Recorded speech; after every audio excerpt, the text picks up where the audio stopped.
లోపల పక్కన లోపల ఒక రోడ్డు వెళ్తుంది. ఆ రోడ్డులో మనకి 110 అడుగుల కన్నా ఎత్తున్న శివుడి విగ్రహం ఉంది. ఇది ఈ ప్రాంతమే. ఇది చాలామంది తెలియకపోవచ్చు. 2018 ఆ ప్రాంతంలో ఈ శివ విగ్రహాన్ని నెలకొల్పారు. శివుడి విగ్రహం టాలెస్ట్ శివ టెంపుల్ ఈ రోడ్లోనే చూస్తున్నారు కదా శివుడి విగ్రహం. విజయ గణపతి దేవాలయం,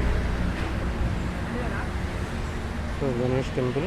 ఇది అల్వాల్ బిగినింగ్ అనుకుని చెప్పవచ్చు.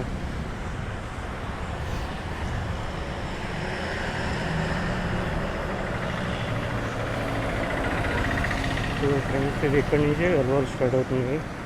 ఒక లెక్క ప్రకారం చెప్తుందంటే మెయిన్ రోడ్ మీద ఇక్కడి నుంచే అల్వాల్ స్టార్ట్ అవుతుంది. ఇది అల్వాల్ వాటర్ ట్యాంక్ ప్రాంతం. ఇది అల్వాల్ లోపల కాలనీలో ఇంకా వాటర్ ట్యాంక్ అనేది Alwal main tank pump house Alwal. ఇది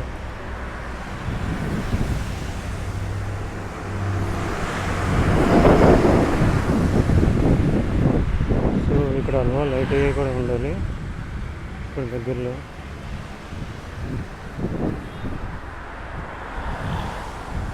ఈ ఐటీఐ ప్రాంతం నుంచి మన అల్వాల్ ప్రాంతం మొదలవుతుంది. ఇది ఐటీఐ ప్రాంతం,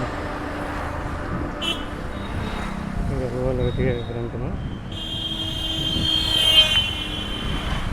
ఈ వాటర్ ట్యాంకులు కూడా ఈ లోపల నుంచే ఆపరేట్ అవుతాయి అనుకుంటా. ఇది అల్వాల్ ఐటీఐ ప్రాంతం. ఇది తిరుమలగిరి రూతుకుంట నుంచి అల్వాల్లోకి ఎంటర్ అయ్యే ప్రాంతం. ఇది అల్వాల్ బిగినింగ్ అని చెప్పవచ్చు. ఇది అల్వాల్ ఐటీఐ ప్రాంతం. ఈ ఐటీఐ నుంచి మనకి అల్వాల్ ప్రాంతం స్టార్ట్ అవుతుంది.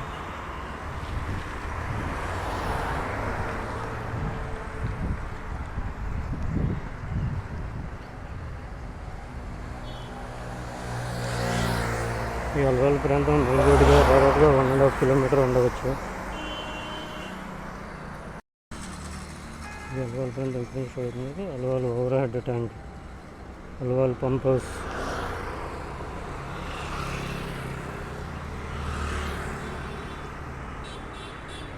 ఈ రోడ్డు కుడివైపున అంతా కూడా మిలిటరీ క్వార్టర్స్ ఉంటుంది. ఇదంతా మొత్తం అల్వాల్ చివరి వరకు ఉంటుంది. అల్వాల్ ఇక్కడ వాటర్ పాయింట్ ఉంటుంది. 24 hours వాటర్ వస్తూ ఉంటుంది. మంచినీరు. వినాయకుడి గుడి, ఈ వినాయకుడి గుడి కూడా ఇక్కడ లోకల్ యాజయ్య లోకల్గా మనం చూడాల్సిన ప్రదేశం. శివుని విగ్రహం 100 అడుగుల పైగా ఉన్నది శివ విగ్రహం. ఇది కూడా యాజయ్య లోకల్ మనం చూడవచ్చు.